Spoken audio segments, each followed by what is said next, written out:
plus tarder. Effectivement, la personne qui devait introduire le général Testé n'est pas là. Donc je vais, au pied levé, essayer de le remplacer. Donc pour ceux qui ne sont pas habitués à ces conférences, ça fait partie donc des séances, des conférences mensuelles de l'Académie de l'air et de l'espace, co-organisées avec la médiathèque de Toulouse. Voilà, et donc, comme d'habitude, tous les fins de mois, dernier mardi de chaque mois, nous avons donc une conférence. Voilà, donc aujourd'hui, nous avons le plaisir d'accueillir le général Testé, que j'ai eu la chance de côtoyer et de travailler avec lui il y a 27 ans, à l'occasion du lancement du premier satellite de reconnaissance qui était en coopération entre la France, l'Italie et l'Espagne. Donc, c'est un excellent souvenir que j'ai avec lui. Le général Testé a une longue carrière, essentiellement dans le renseignement et l'espace, bien sûr. Il a travaillé longtemps dans le domaine de l'imagerie spatiale, d'abord déjà à la base aérienne de Saint-Cyr-l'École. Il a complété sa scolarité à l'ENSET de Toulouse, donc il connaît bien Toulouse. Voilà. Et donc il s'est spécialisé dans le traitement de l'information, qui est une des spécialités qu'on reconnaît bien à Toulouse. Dans les systèmes embarqués, en particulier côté Airbus, c'est extrêmement apprécié par nos industriels. Très vite, il a rejoint l'équipe de programme du premier satellite d'observation militaire Hélios 1, dans laquelle il s'est occupé plus particulièrement de la préparation de l'emploi et de l'exploitation. Il a passé, détaché au CNES, 4 ans au sein du centre de maintien à poste de ce satellite. Et donc c'est à cette occasion-là, au moment du lancement et puis de la recette en vol, que nous avons eu le plaisir de travailler ensemble et de faire des choses passionnantes. Voilà. Et ceci, donc, à l'issue de ce passage à Toulouse, il a rejoint l'école de guerre à Paris. Ensuite, il a été affecté au bureau des plans généraux de l'état-major de l'armée de l'air, ce bureau étant responsable du renseignement et de l'espace pour l'armée de l'air. Il a commandé par la suite le bureau géographique interarmée, puis la base aérienne 367 de Cayenne en Guyane. Donc là encore, c'était le retour à l'espace.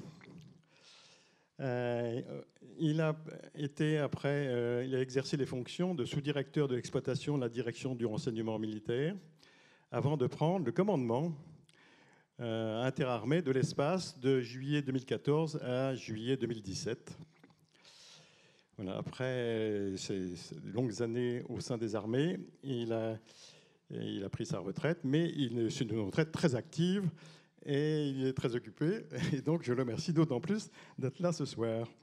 Il co-dirige la Société d'observation de la Terre appliquée OTA, qui est spécialisée dans le conseil et la formation des applications spatiales militaires et à la sécurité dans l'espace, ainsi que la filiale française de la société belge Aerospace Lab, qui est fabricant de petits satellites.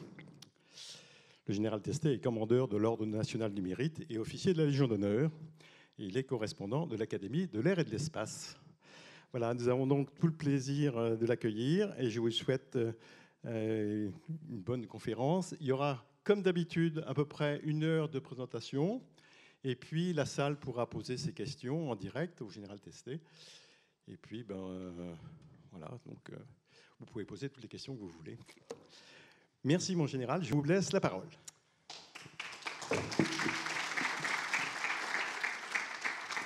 Merci beaucoup pour cette introduction fort appréciée, qui me rappelle qu'effectivement, il y a beaucoup de choses derrière moi et peut-être moins devant, mais bon, c'est pas grave, c'est le jeu, on est tous logés à la même enseigne. Je vais d'abord vous demander une petite permission, est-ce que je peux enlever la veste? Parce que j'ai la chance, enfin, vous avez la chance d'être dans une région qui est assez privilégiée, et puis le réchauffement climatique aidant, je pense qu'on sent bien la chaleur un peu partout. Donc, je suis ravi d'être parmi vous et de parler spatial parce que c'est comme l'a dit Alain à l'instant, le spatial fait partie de ma vie, fait une passion et c'est difficile de s'en remettre, enfin de s'en sortir. Et puis quand je vois certains d'entre vous qui sont là et en particulier Monsieur Delay à l'instant, effectivement, on voit très bien que le spatial garde cette communauté soudée Et c'est une passion qu'on n'abandonne jamais. Donc je vais essayer de vous la transmettre et vous remercie d'être tous là aujourd'hui. Alors, j'ai eu l'occasion, il y a maintenant à peu près 3 semaines, comme certains d'entre vous, de participer, enfin de passer une semaine à l'IAC à Paris. C'est l'International Astronautic, je sais jamais, enfin conférence, enfin bref, peu importe, qui est un peu le sommet aérospatial mondial, dans lequel on retrouve tous les grands acteurs du spatial, en particulier là, comme c'était en France, c'était les Français. Et unanimement, avec tous mes camarades que j'ai retrouvés là-bas, mais moi l'impression que j'en ai ressorti et que j'ai retrouvé, c'est que j'ai trouvé un dynamisme que mes 37 ans de carrière militaire avec du spatial et de l'aéronautique, que j'avais rarement vu dans un salon. J'ai fait des Bourgets, je pourrais vous en raconter plein sur les Bourgets. Je suis allé plusieurs reprises au Space Symposium aux États-Unis, qui est aussi un monument. Mais l'IAC 2022, co-organisé par l'IAF et par le CNES à Paris, c'était vraiment un dynamisme. Il y avait des clusters régionaux avec des petites startups de partout. Et on sentait vraiment quelque chose qui est en train de bouger dans le spatial. Et si vous regardez comme moi la presse aéronautique actuelle, tous les jours, on a des nouvelles sur le spatial. Donc, on est dans un moment où, logiquement, il y a une confrontation de beaucoup de choses. Il y a une confrontation, je dirais, du géopolitique. Et là aussi, vous êtes comme moi, vous regardez l'actualité, vous voyez ce qui se passe en Ukraine, ce qui se passe dans d'autres points du monde. Mais enfin, l'Ukraine, c'est aujourd'hui ce qui nous focalise le plus. Et le spatial fait partie de ce qui se passe en Ukraine. J'y reviendrai de façon un peu épisodique, mais bon, si vous voulez qu'on en parle après dans les questions, je vais essayer de laisser du temps. En tout cas, moi, je serais ravi de passer du temps à dialoguer avec vous, plus qu'une présentation académique qui est toujours un peu longue et fastidieuse. Enfin bon, ceci étant, vous y aurez droit quand même, c'est un peu le but. Donc, ce que je voulais simplement dire, c'est qu'on est dans la confrontation d'une évolution majeure du spatial dans le monde. On parle du New Space, même si j'aime pas beaucoup le terme, le New Space, le Power Space, le Next Space, etc. Donc ça bouge beaucoup. Il y a de nouveaux entrants, de nouveaux acteurs, de nouveaux, je dirais, business, pour prendre un terme à la mode, donc qui sont en train de surgir un peu partout. Vous voyez comme moi les constellations qui sont lancées tous les jours. Il suffit parfois, et j'ai eu l'occasion d'être alerté par un de mes voisins qui croyait une attaque extraterrestre lorsqu'il a vu un des premiers trains Starlink défiler dans le ciel par une belle nuit d'hiver qui était assez claire. On voyait des Starlink, je ne sais pas si vous avez eu l'occasion de les voir, c'est assez spectaculaire. Bon, c'est jamais que des points dans le ciel, mais bon, c'est assez, je dirais, le spectacle est assez intéressant à voir.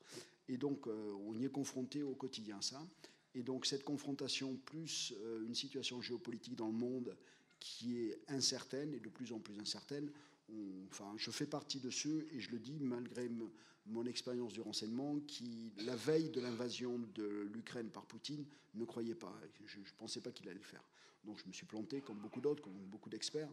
Et donc aujourd'hui, la leçon que j'en ai tirée, c'est il est très difficile d'anticiper un petit peu ce qui peut se passer demain. On ne sait pas. Est-ce que la Chine va bouger sur Taïwan? Je ne fais pas de mauvaise géopolitique, je n'en sais rien. Je n'ai pas d'éléments concrets pour le dire. Je veux simplement illustrer que beaucoup de choses peuvent se passer dans le monde. Et je ne viens pas rajouter dessus pour pas faire de psychose ce soir, c'est pas le but non plus. Tout ce qui concerne le réchauffement climatique, qui est une préoccupation majeure, qu'on doit tous avoir en tête quelque part, dans un endroit de notre tête, pour savoir comment se positionner là-dessus. Et le spatial apporte une contribution essentielle aussi dans ce domaine. Bon, ça c'était juste un petit propos introductif pour expliquer un peu ma slide qui est provocatrice à souhait, parce qu'on l'entend beaucoup. C'est des choses que j'ai repris dans les news qui paraissaient un peu partout. La guerre des étoiles est pour demain, l'armée française se prépare à la guerre des étoiles, etc., etc. Honnêtement, je ne crois pas à la guerre des étoiles. Je vais essayer de vous présenter la problématique de la sécurité spatiale, c'est ce qui va venir derrière, et un petit peu en étant le plus factuel, le plus objectif possible. Mais cette guerre des étoiles, telle que tout le monde l'annonce, parce que ça fait bien de parler à la guerre des étoiles, ça accroche, c'est accrocheur. Et malheureusement, aujourd'hui, on a tendance à se limiter à des termes accrocheurs. Donc c'est accrocheur, ça plaît, ça fait vendre des journaux, ça fait vendre des médias, ça fait écrire des articles, etc. Mais je n'y crois pas du tout, pour une simple et bonne raison, et ça va être le début de mon exposé, c'est qu'aujourd'hui, mis à part dans toutes les puissances spatiales, ce qu'on appelle les puissances spatiales, pour moi, je mets aujourd'hui dans le rang de puissance spatiale tout pays dans le monde qui a réussi à lancer quelque chose en orbite. Alors, il y a différentes qualités, il y a différents niveaux, mais bon, pour l'instant, je globalise. On verra après un peu plus de façon particulière. Mais en globalisant aujourd'hui de toutes les puissances spatiales qui ont lancé des satellites, qui ont mis des satellites ou qui ont des lanceurs. La seule aujourd'hui qui n'est pas dépendante du spatial dans son quotidien, c'est la Corée du Nord. Toutes les autres, et on peut parler de l'Iran, qui aussi est une puissance, alors bien entendu pas majeure, mais qui est un lanceur, qui a mis des satellites en orbite. On se rend compte aujourd'hui qu'en Iran, les satellites de communication sont de plus en plus impliqués dans la vie quotidienne, comme nous, pareil. Donc l'Iran, et je ne dis pas aussi le côté militaire, les satellites ont un rôle aussi important dans les opérations que l'Iran mène de par le monde, en particulier les troupes iraniennes qui sont aujourd'hui détachées à proximité de l'Ukraine en soutien des offensives de Poutine. Ils sont en lien direct avec leur PC à Téhéran par leur satellite de communication. Donc aujourd'hui, dans toutes les puissances spatiales, je dis bien à l'exception de la Corée du Nord, il suffit de regarder, vous regardez aujourd'hui une photo de nuit prise par la navette spatiale, je pense que vous l'avez tous vu, du monde entier. Et le seul point qui n'est pas illuminé, qui est noir, c'est la Corée du Nord. À tel point que, vu de nuit, la Corée du Nord, on a l'impression qu'elle n'existe pas. Parce qu'il n'y a pas de route éclairée, il n'y a rien du tout, donc on ne la voit pas.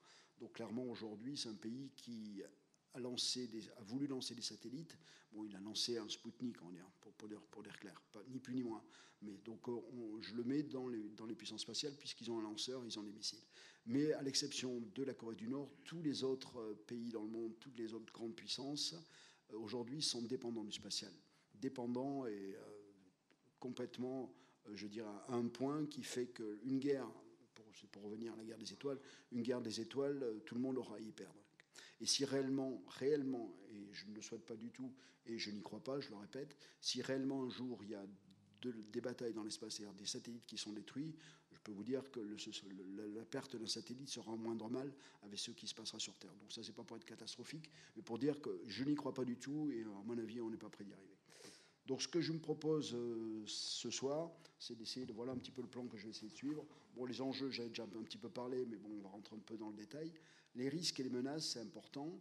Et ensuite, quels sont les moyens que l'on met en œuvre? Parce que s'il y a des risques et s'il y a des menaces, il faut qu'on s'en protège. Donc qu'est-ce qu'on fait pour s'en protéger?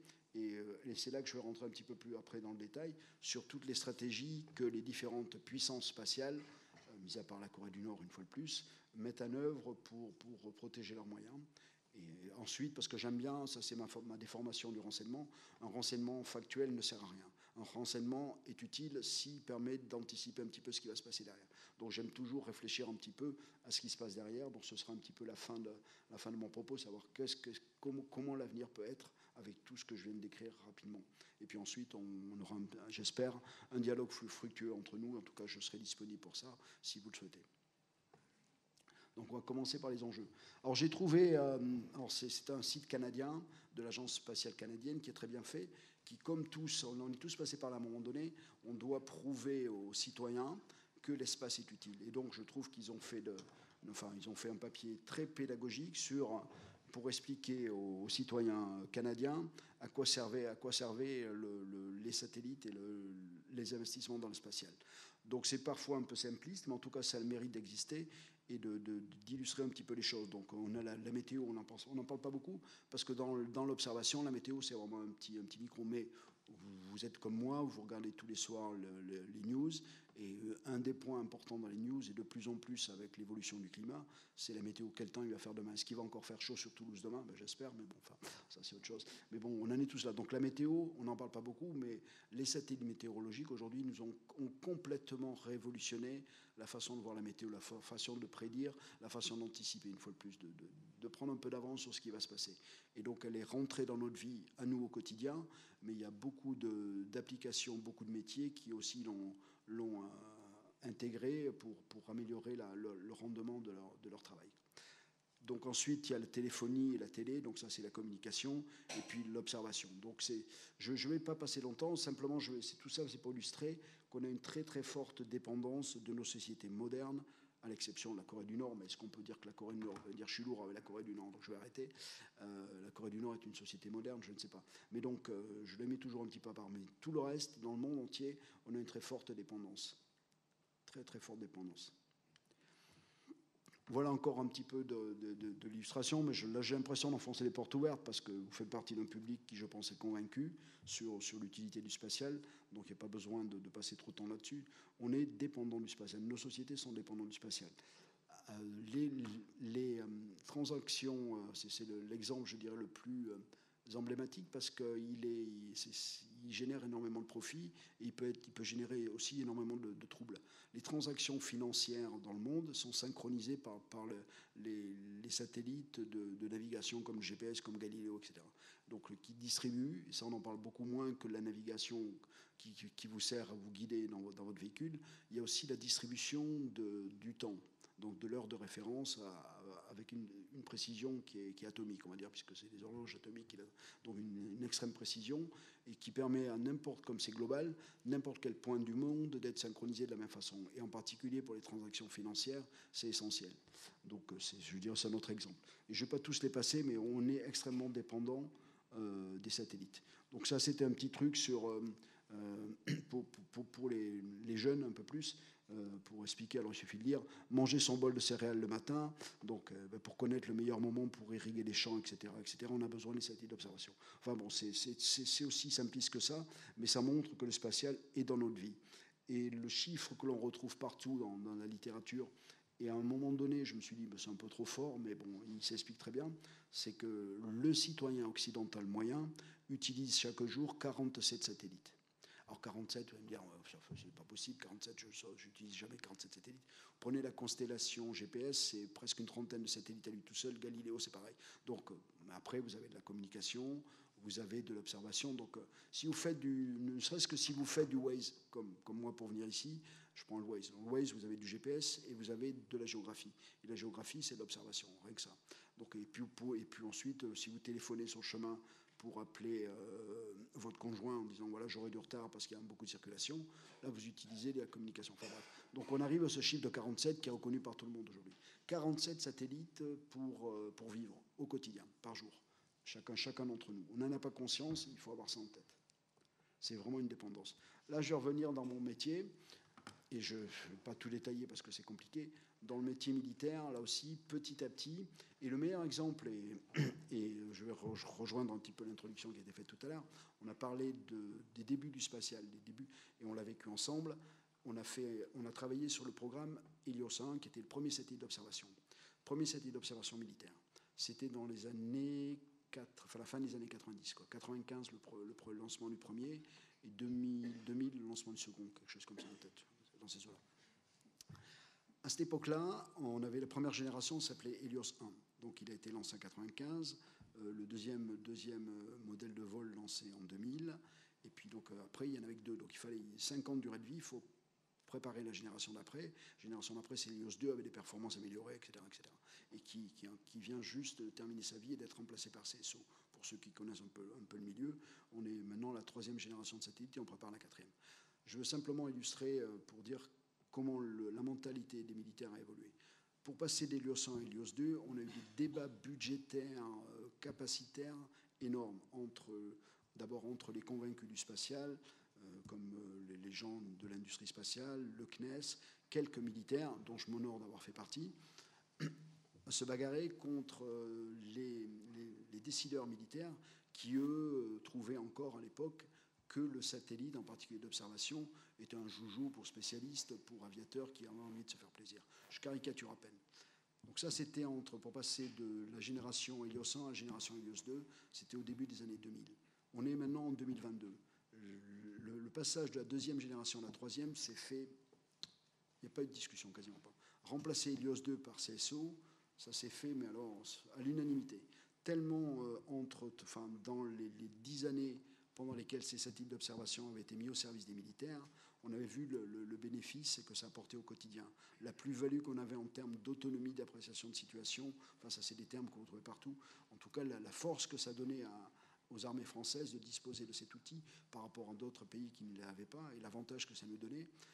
Donc passer de la génération Helios 2 à la génération CSO, ça s'est fait beaucoup plus facilement. Et je pourrais dire la même chose sur les satellites de télécommunications. On est passé de Syracuse 2 à Syracuse 3 avec des grosses batailles budgétaires, de la même façon, des décalages de programmes pour arriver vraiment en fin de vie de la première génération, être capable de la remplacer en prenant des risques, parce que financièrement, il fallait vraiment qu'on étale les programmes. Pour passer de Syracuse 3 à Syracuse 4, c'est pareil. Ça s'est passé, je ne dis pas comme une lettre à la poste, parce qu'un débat budgétaire avec Bercy, ça ne se passe jamais comme une lettre à la poste, mais en tout cas, au sein de l'institution militaire, il n'y a pas eu de réticence. Parce que pendant longtemps, je faisais partie de ceux qui disaient « ouais, ces anciens, là, ils commencent à... » Maintenant, j'en fais partie, donc je suis prudent dans ce que je dis. Ils commencent à nous embêter un petit peu parce qu'ils ont encore une vision passéiste des opérations. Ils préfèrent acheter des chars, acheter des avions, plutôt que d'acheter des satellites. C'était vrai jusqu'à la fin des années 2000. Maintenant, les nouvelles générations sont convaincues que pour utiliser très bien mieux les chars, mieux les avions, mieux les navires, il faut une composante spatiale de bonne qualité. Et donc, il n'y a plus de discussion. Et la composante spatiale, c'est là que je voulais en venir, participe de tout le volet des opérations militaires, jusqu'à l'évaluation stratégique. Alors, vous voyez par exemple ici, je me lève un petit peu parce que ça me permettra de promener. Ça, ce sont les fameuses îles de mer de Chine du Sud qui ont été complètement colonisées par la Chine. Alors, celle-là, individuellement, je ne sais pas qui elle appartient aussi, mais elle est revendiquée à la fois par le Vietnam, parfois par la Thaïlande, parfois par l'Inde. Et la Chine, profitant un petit peu de ce vide juridique, les occupe les unes après les autres et puis fait des aménagements. Je ne sais pas si vous voyez ici, il y a une piste aéronautique de 2500 mètres de long, et puis là, il y a un port où de temps en temps, on voit des bâtiments militaires et des avions militaires aussi sur les pistes. Tout ça pour dire que c'est ce qu'on appelle la veille stratégique, où on surveille le... Excusez-moi, c'est vrai qu'en plus, j'ai une voix qui ne porte pas beaucoup, donc je vais essayer, quand je me lève, je vais essayer de prendre le micro. Donc, tout ça pour dire que le premier travail que l'on fait, c'est de la surveillance stratégique. Et ensuite, on descend très bas dans les opérations. C'est ce que j'ai voulu illustrer sur les autres slides, où on fait quasiment du suivi d'opération. Là, j'ai mis typiquement l'image qui est en plein centre. Ça a été pris pendant les opérations en Ukraine, où on illustre des résultats de frappes ukrainiennes sur du matériel russe qui pour partie, a été détruit. Et donc tout le reste, donc une fois de plus, toutes les composantes spatiales sont utilisées par les militaires dans tous les degrés de prise de décision, du niveau tactique, pour prendre des termes que l'on aime bien. Donc ça, je dirais, c'est plutôt du niveau tactique, jusqu'au niveau stratégique, comme la veille sur la Chine. Parce que la Chine, c'est pas du tactique. On n'est pas concerné par une bataille contre la Chine. Par contre, on est intéressé pour savoir quelle est la politique d'expansion de la Chine, en particulier en mer de Chine du Sud. Et ça, c'est un exemple. Donc les militaires, nous sommes devenus, nous aussi, très dépendants du spatial. Je vais juste vous raconter une anecdote, parce que j'aime bien les raconter aussi. Ça va rallonger un petit peu le propos, mais elle est intéressante. Quand j'étais encore au commandement interarmé de l'espace, le commandement interarmé de l'espace, à l'époque, était moins autonome que n'est le commandement de l'espace aujourd'hui. On dépendait de la chaîne des opérations des armées. Et donc mon chef, c'était le chef des opérations. Donc moi j'étais 2 étoiles, je suis toujours d'ailleurs, donc peu importe, ça c'est pas pour l'anecdote. Et le chef des opérations, c'était un général de l'armée de terre, 4 étoiles. Et il vient visiter donc mon centre d'opération, on va dire c'était un jeudi. Et donc on lui présente. Alors moi j'avais l'habitude, parce je commençais à avoir un peu de bouteille dans le spatial, chaque fois qu'on présentait ce genre de choses, ça laissait personne insensible, tout le monde était intéressé. En tout cas, je voyais dans les yeux des gens, chaque fois que je présentais, je ne dis pas qu'ils partageaient ma passion, mais en tout cas de l'intérêt, parce que c'était intéressant. Et donc, et là, il vient, donc c'était mon nouveau chef qui venait prendre ses services. On a essayé de mettre le paquet pour essayer de le convaincre. Il sort, mais vraiment rien. Bon, après, on discute entre nous, et puis on dit, ouais, c'est encore un terrien, il n'a rien compris, bon, c'est pas grave. Et en fait, donc ça c'était le jeudi. Le vendredi, il est parti, parce qu'il faisait sa tournée de prise de connaissance un petit peu de prise de fonction. Il est parti aller inspecter les opérations au Mali. Donc à l'époque, c'était Barkhane qui était au Tchad exactement, mais c'est de là que partaient toutes les opérations qui partaient sur le Mali, sur le Sahel, quoi. Donc il est parti là-bas, passer quelques jours. Et donc il est revenu le week-end d'après. Donc il a passé quasiment une semaine en Afrique, et il revient le week-end d'après. Et là, le samedi, il est revenu, je ne savais pas que c'était lui qui revenait là. Pendant le week-end, j'étais en famille, tranquillement. Je reçois un SMS sur mon portable, donc de lui, qui me dit « Jean-Daniel, est-ce que tu peux passer me voir lundi matin ?» En général, quand on voit un message comme ça le week-end de son patron, c'est qu'il y a quelque chose qui s'est mal passé. Donc j'ai commencé à lancer mes antennes, me dire qu'est-ce qui a merdé en Afrique, il y a eu des problèmes, etc. Personne n'a été capable de m'expliquer. Donc je vais dans son bureau lundi matin, et donc là il me fait asseoir, il m'offre le café, je lui dis ah ça commence bien, donc je vais pas me faire accrocher au mur, c'est bien. Et en fait il me dit Jean-Daniel, j'ai tout compris. En fait il est allé sur le terrain. Il a vu que pour diriger les opérations, il fallait qu'ils soient en liaison permanente avec le centre parisien qui est à Ballard, qui donnait des ordres, qui prenait les décisions avec le chef d'état-major des armées. Et au-dessus, la présidence et le fameux Conseil de sécurité, dont on a beaucoup entendu parler pour le Covid. Bon, enfin, c'était autre chose. Mais en tout cas, le Conseil de sécurité, je veux dire, à vocation militaire, dépend du président. Et c'est lui qui décide les ordres, qui attribue les cibles et qui donne le droit d'engager les forces. Et donc, cette liaison, et pour avoir je dirais, une bonne réactivité, parce que si on pose la question qu'on attend 3 jours pour avoir la réponse, c'est pas intéressant.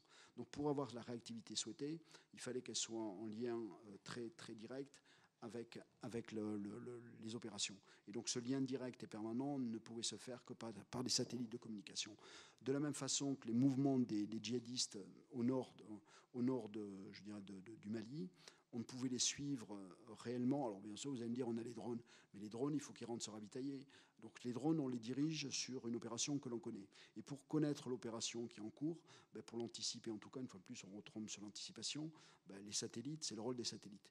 Et donc l'anticipation et l'engagement ensuite des forces et des drones pour avoir plus de précision se faisait grâce aux satellites. Donc il avait compris en une semaine que sans satellites, les opérations qu'on faisait au Mali ne seraient pas aussi efficaces qu'avec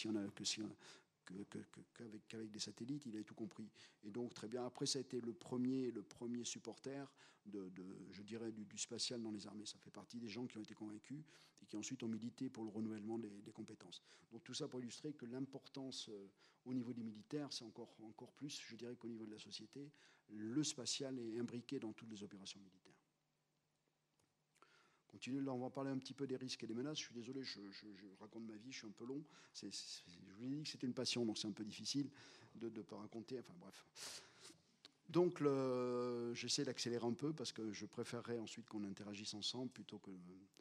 Et donc aujourd'hui, dans les risques, alors la différence que je fais entre les risques et les menaces, c'est qu'il y a un risque, il n'y a pas forcément d'intention. Alors qu'une menace, elle est intentionnelle et dirigée par quelqu'un. Le risque, c'est un risque, c'est vous traversez la route, il y a une voiture, elle n'a pas envie de vous écraser, mais bon, ça se passe comme ça, donc c'est un risque parce qu'il y a la circulation. Par contre, une menace, c'est où vous êtes, enfin, vous comprenez bien la différence, quoi. Derrière une menace, pour moi, il y a une intention, derrière un risque, pas forcément. Donc, parmi les risques, ce qu'on voit, c'est que le nombre d'objets spatiaux, bien entendu, il augmente de façon exponentielle. Pas besoin de commenter ce slide. On le voit directement là-dessus, qu'il y a cette augmentation exponentielle du nombre d'objets spatiaux qui sont déployés et qui sont opérationnels. Tout ça va de pair avec une réduction de la taille. Donc vous voyez, on passe aujourd'hui, la majorité, donc c'est les rouges, c'est des satellites qui sont mis en orbite qui font moins de 10 kg. Et donc là aussi, les constellations, on a parlé de Starlink tout à l'heure, en particulier, mais il y en a d'autres.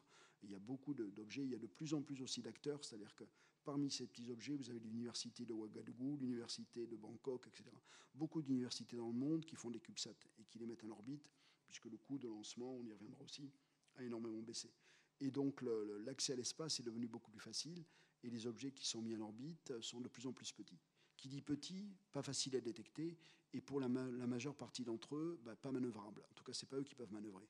Donc un risque supplémentaire de collision et on y reviendra tout à l'heure. Donc tout ça, c'est encore des risques. Et en proportion, bien entendu, le nombre d'objets qui sont inertes, c'est-à-dire qui ne peuvent pas bouger d'eux-mêmes, augmente de la même façon. Donc ce schéma, il est connu, il est commenté et diffusé dans beaucoup d'endroits, simplement pour faire prendre conscience qu'aujourd'hui, au-delà de toute l'activité spatiale opérationnelle qui est à notre service, que l'on déploie, on déploie aussi beaucoup d'objets qui, je ne dis pas qu'ils servent à rien, mais en tout cas qui présentent un certain danger pour tous ceux qui font quelque chose. Voilà. Donc tout ça, c'est, je dirais, les risques. Après, si on répartit un petit peu les objets par catégorie, et donc cette répartition, elle date de 2018, et c'est pas si vieux que ça, vous allez me dire, mais elle va encore évoluer, et malheureusement, la part en jaune risque d'évoluer, d'augmenter encore. Donc vous voyez que la part opérationnelle, c'est 8%. Ça ne fait pas beaucoup quand même. 8% de satellites, d'objets en orbite sont des satellites qui servent à quelque chose. Le reste, alors on peut considérer que Les étages supérieurs ont servi à quelque chose, puisqu'ils ont servi à mettre ces objets-là en orbite. Mais bon, une fois qu'ils y sont, ils restent dans l'espace, ils ne servent plus à grand-chose. Donc les vieux satellites non fonctionnels qui sont en fin de vie, qui restent aussi, il y a 17%. Et puis les débris qui sont issus de la mise en orbite de ces satellites, c'est 12%. Et en fait, tout ce qui est fragments, c'est-à-dire les objets inertes. Alors là, il y a de tout, quoi. Enfin, aujourd'hui, on sait traquer correctement, je dirais, tout ce qui est supérieur à une trentaine de centimètres. Tout ce qui est en dessous, et on sait qu'il y en a beaucoup plus, encore beaucoup plus, on ne les voit pas bien, on ne les voit pas tout le temps, on ne les voit pas suffisamment pour pouvoir s'en protéger.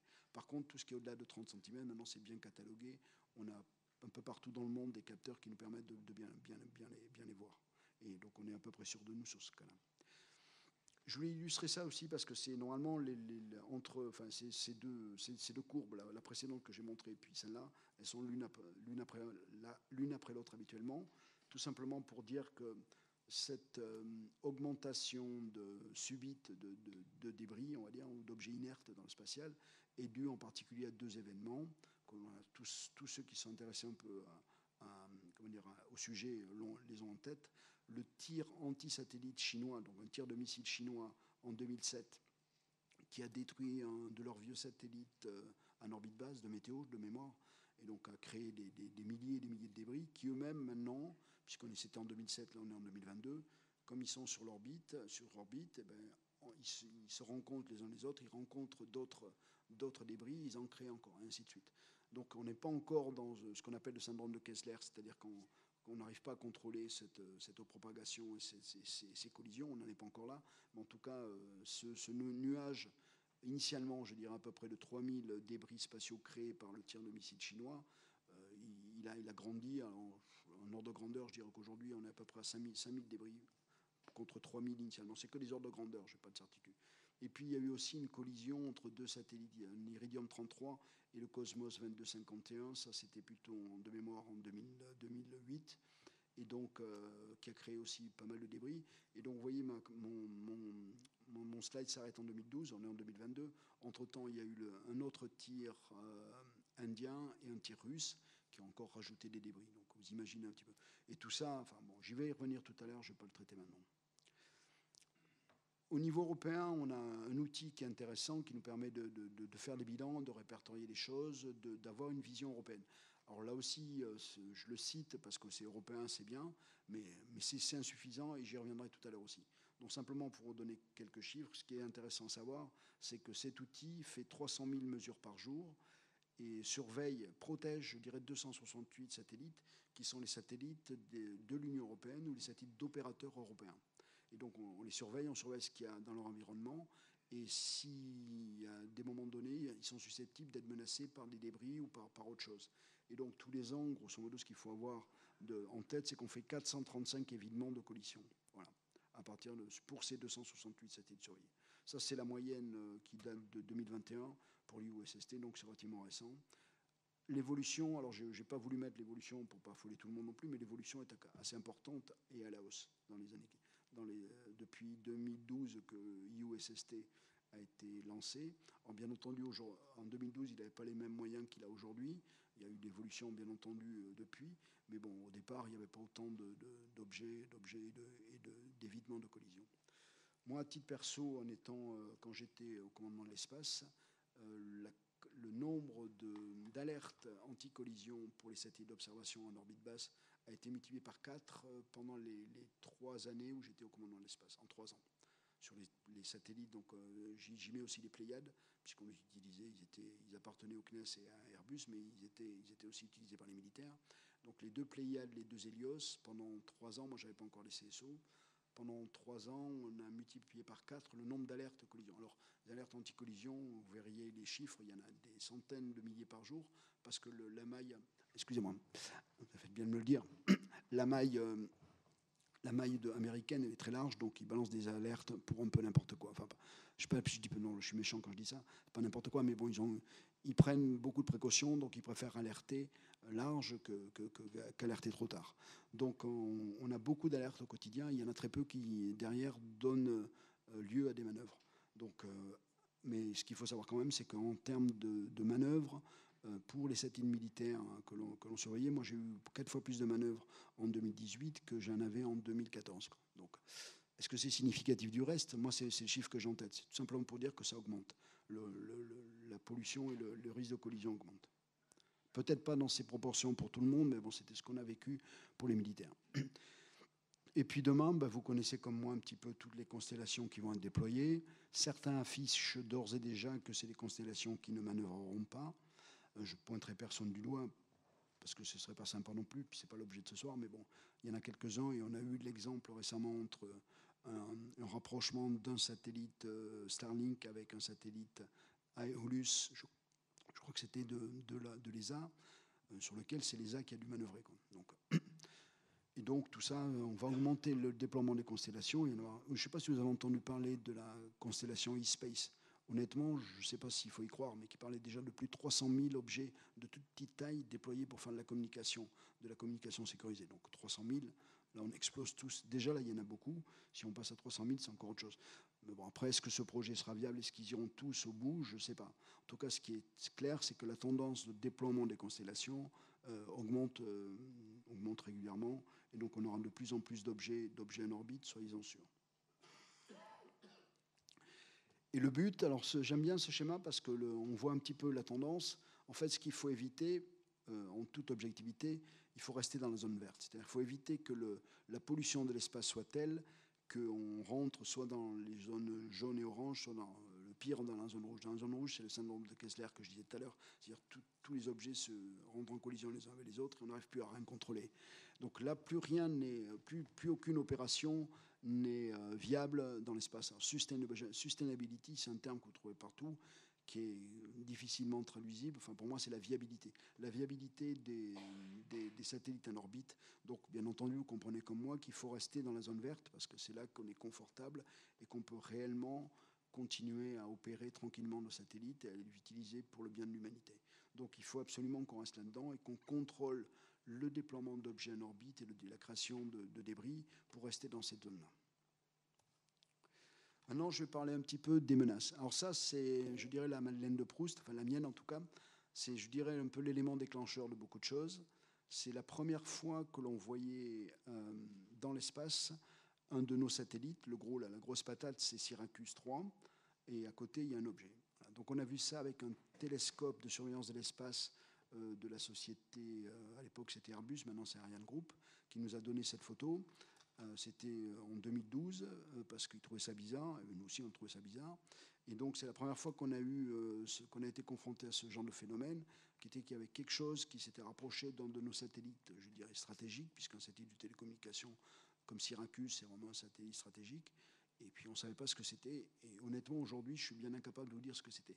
Si ce n'est que maintenant, on a quand même plus communiqué sur ces événements et qu'on sait qu'il y a des pays qui ont des outils pour faire ce genre de choses. Donc voilà la première activité suspecte que l'on a détectée en 2012.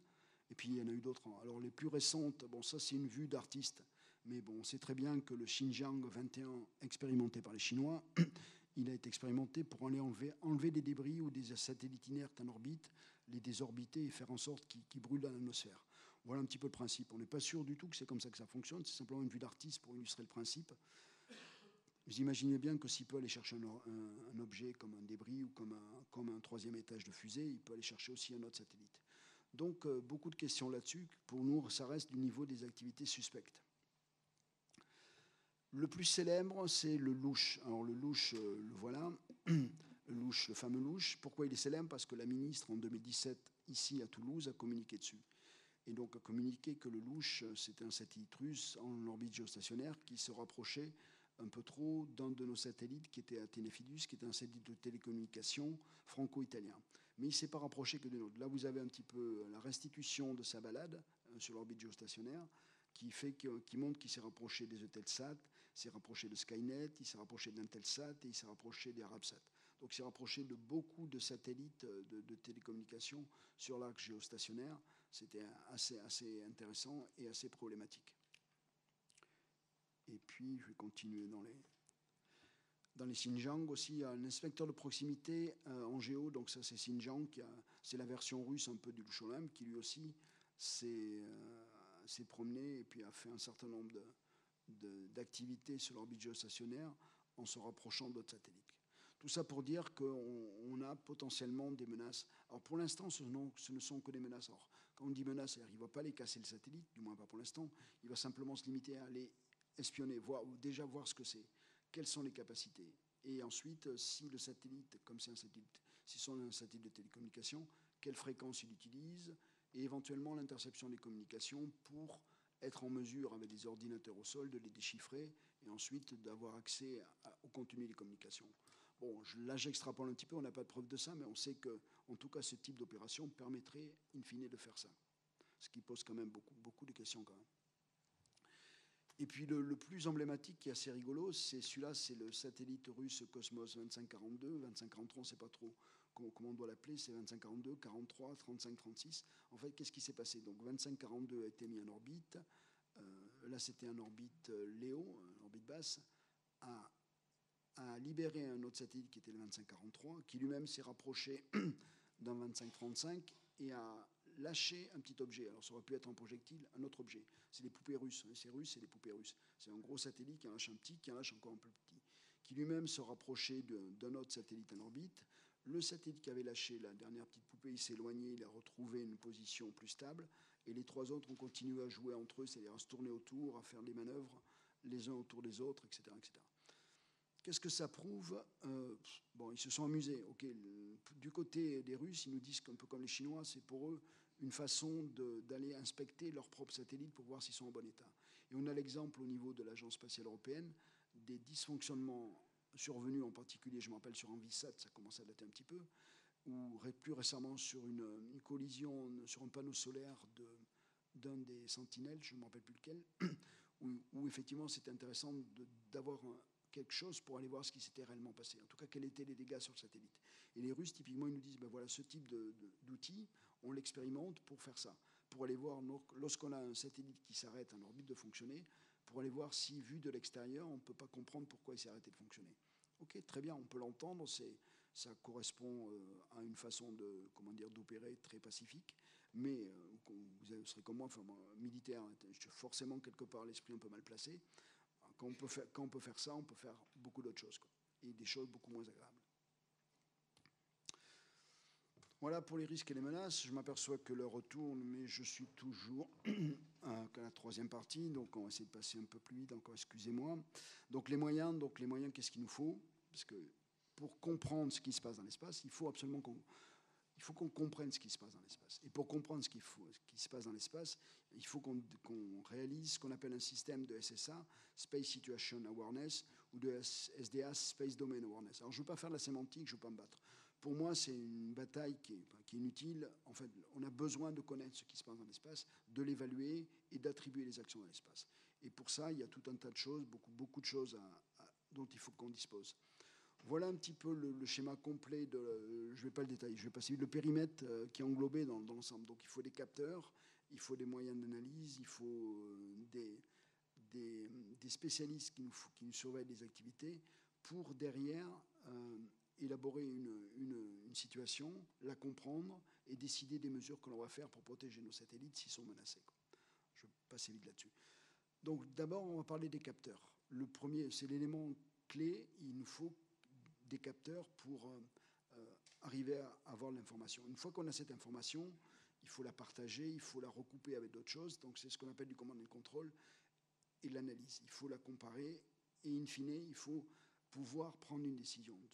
Dire au président de la République, parce que dans ces cas-là, c'est lui qui décidera, qui dit, ben voilà, on a un satellite chinois qui nous embête, on est sûr que c'est un Chinois pour telle et telle raison, et il nous embête de telle et telle façon. Maintenant, il faut faire quelque chose.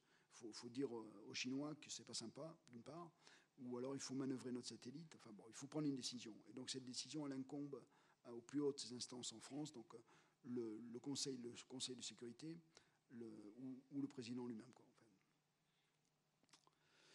Donc le système lui-même, donc les capteurs, il y a des capteurs de différentes natures, il y a des radars, il y a des capteurs électro-optiques, il y a des capteurs RF. Donc là, je ne suis pas de ceux qui vont dire un tel est meilleur que les autres. Il nous faut les trois gammes parce qu'ils sont complémentaires. Donc c'est la solution de riche, vous allez me dire, une fois de plus, lorsqu'on va me faire l'addition au bout, ça risque de coûter cher. Oui, ça va coûter cher. mais c'est le prix à payer pour savoir réellement ce qui se passe dans le spatial. Donc il faut ces capteurs. Alors, des capteurs. Donc voilà quelques exemples de capteurs radar. De l'ancienne génération, c'est les gros là, que l'on voit au milieu. Le radar grave français, c'est celui qui est en bas au milieu. Le radar SATAM qui fait du tracking, c'est-à-dire des mesures plus précises, français aussi, c'est celui-là. Désolé, je vais bien me le dire. Donc le radar SATAM, c'est celui-là qui fait du tracking. Lui, c'est le radar grave. Alors grave, c'est un radar. Je vais raconter des anecdotes toujours un petit peu parce que c'est intéressant. Le radar grave a été sauvé dans les années, à la fin des années 2000, de 90, on va dire, parce que c'était un système expérimental qui coûtait pas cher, mais qui avait du mal un petit peu à rentrer dans la philosophie des gens, des décideurs de l'époque.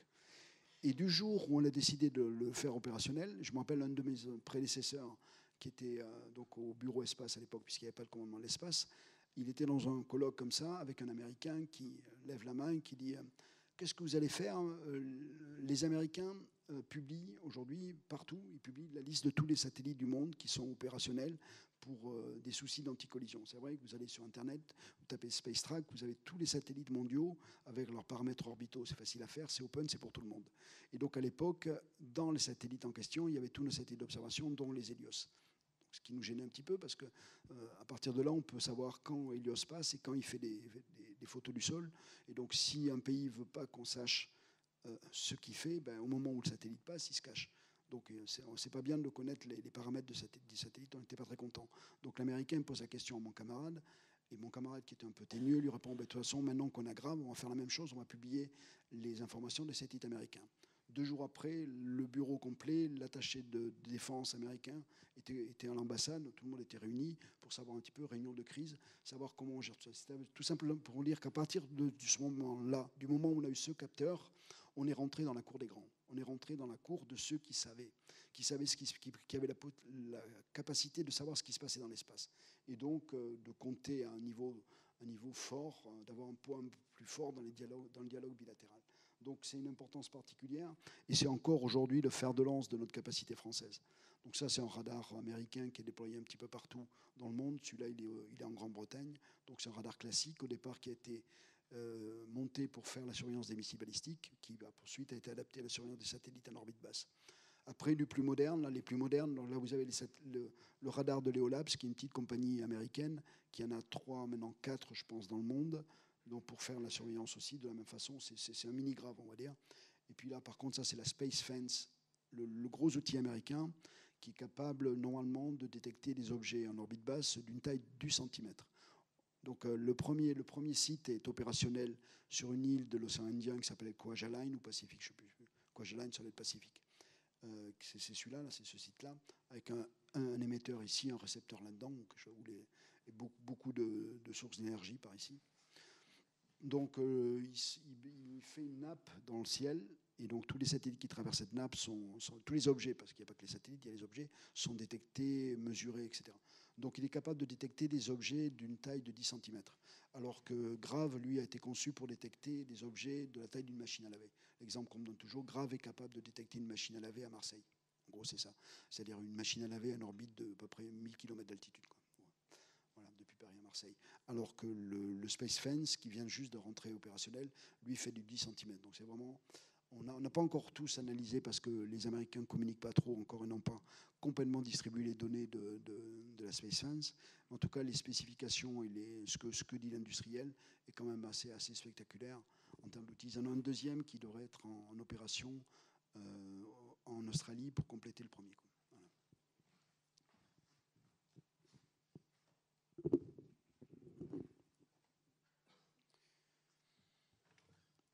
Après, de la surveillance des moyens optiques, par exemple, donc c'est essentiellement des télescopes qui font de la surveillance et tracking à différentes altitudes, de nuit et par beau temps, parce que c'est des télescopes, il ne faut pas qu'il y ait de nuages. Mais bon, par contre, c'est certainement aujourd'hui le moyen le plus précis en termes de mesure de paramètres orbitaux par rapport à un radar où il y a toujours une incertitude sur l'onde, sur la réflexion par rapport à l'objet. En ce qui concerne le télescope, c'est très précis. Le laser aussi, lui, pour traquer plus précisément les débris, puisque c'est du pointage très précis sur les petits débris. Et après, bon, les capteurs passifs qui, eux, utilisent les émissions des satellites pour trajectographier et positionner les satellites. Donc tout ça, j'ai balayé un petit peu assez large tous les types de capteurs dont on dispose, qui sont à notre disposition. Il y en a aussi qui sont déployés dans l'espace.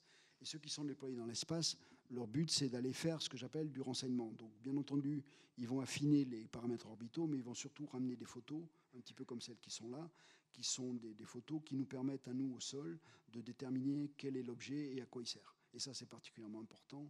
Et c'est un domaine, j'y reviendrai pas assez, que l'on doit développer, en particulier en Europe et en France, pour être performant dans l'attribution des activités spatiales. Bon, ça c'est un peu abscon, mais bon, c'est toute la chaîne depuis le capteur qu'il faut qu'on mette en place et qui est en train de se mettre en place. J'y reviendrai lorsque je parlais de la stratégie française. C'est typiquement ce que l'on fait en France. Aujourd'hui, on est en train de créer cette chaîne entre Paris et Toulouse, puisque vous savez que le CIE va déménager à Toulouse. Lorsqu'il il sera en place à Toulouse dans son nouveau bâtiment en 2025, normalement, les outils pour fabriquer cette chaîne seront opérationnels. En tout cas, j'espère pour eux. Et in fine, arriver à une prise de décision pour expliquer. La différence, je dirais, dans le spatial, la grosse difficulté, c'est d'expliquer à un politique, alors dans l'aérien c'est déjà compliqué, mais dans le spatial encore plus, expliquer à un politique pourquoi on a un satellite qui est menacé. C'est pas simple à expliquer. Dans l'aviation, bon, un politique, il a toujours pris l'avion, donc il sait ce que c'est. Il comprend un petit peu quand on a des avions qui font des survols un peu illicites, ça c'est facile à comprendre. Aller expliquer à un politique ce qui se passe dans le spatial, essayer de l'expliquer avec les mains, c'est pas simple. Donc il faut vraiment un outil particulier et qui prend du temps. Cet outil, la première spécification a été écrite en 99. L'outil est toujours pas opérationnel. Mais on progresse de plus en plus vite parce qu'on a de l'intelligence artificielle qui arrive, qui facilite beaucoup de choses. Mais je pense qu'en 2025, on aura quelque chose qui armera le commandement de l'espace à Toulouse, et ce serait bien. Donc, tout ce qui le plus difficile, c'est de faire le noyau central qui met tout ça en musique, qui prend les informations des capteurs et qui les rassemble, qui les fusionne. Parce que vous imaginez qu'entre une donnée radar, une donnée optique et puis une donnée de satellite de surveillance, bah, ce n'est pas les mêmes formats, ce n'est pas les mêmes précisions, donc il faut les mettre en regard les unes avec les autres. C'est très complexe. Être sûr que celle que l'on voit en temps T0, celle que l'on verra avec un autre capteur au temps T0 plus, on va dire, 3 heures, ben, peut dire que c'est le même, quoi. Et la difficulté, elle est là. Enfin, une des difficultés est là. Donc c'est très complexe et ça nécessite beaucoup de traitement au sol. Et l'intelligence artificielle, une fois de plus, nous aide beaucoup et on progresse très vite. Et donc là-dessus, ce noyau central qu'on appelle le C2, vous verrez dans la littérature, le Space C2, le C2 spatial, a pour but de mettre tout ça en lien, de fusionner toutes les données et de simuler ensuite la meilleure situation possible pour qu'on puisse la comprendre et que le politique surtout puisse la comprendre. Que le patron du CDE la comprenne, c'est déjà pas mal, mais ensuite qu'il ait les éléments pour l'expliquer aux politiques, c'est là l'enjeu, quoi. Il faut qu'il puisse l'expliquer simplement pour que la décision soit facile à prendre. Parce que si la décision est compliquée, vous savez comme moi comment sont les politiques, je ne fais pas un procès politique, mais si la décision est compliquée, ils ne prennent pas la décision. Et là on n'est pas bien. Donc il faut de l'analyse pour, là aussi je suis assez simpliste, pour déterminer la nature de l'événement, qu'il soit naturel ou artificiel, s'il est dangereux ou s'il n'est pas dangereux, s'il y a une intention derrière ou s'il n'y en a pas, et s'il y a une urgence à prendre la décision ou s'il n'y a pas d'urgence. Et donc voilà un petit peu le but de l'analyse. Il faut vraiment aboutir à ce genre de prise de décision. Là, je l'ai mis pour le fun, c'est un exemple de compte-rendu d'analyse d'une situation fictive sur laquelle on fait jouer les opérateurs, simplement pour illustrer que l'analyse est complexe, mais qu'elle doit déboucher sur un conseil derrière qui dit qu'est-ce qu'il faut faire derrière. Typiquement, c'est un événement artificiel, donc qui n'est pas urgent, mais un danger potentiel plus tard. Et donc, il y a une intention qu'il faut confirmer. Donc, il faut s'intéresser à l'intention, donc orienter les capteurs pour essayer de voir s'il y a une intention derrière. C'est un cycle permanent. On retrouve le cycle des opérations et le cycle du renseignement. C'est très complexe, mais il faut qu'on le bâtisse, il faut qu'on soit capable de faire ça en France et en Europe une fois de plus.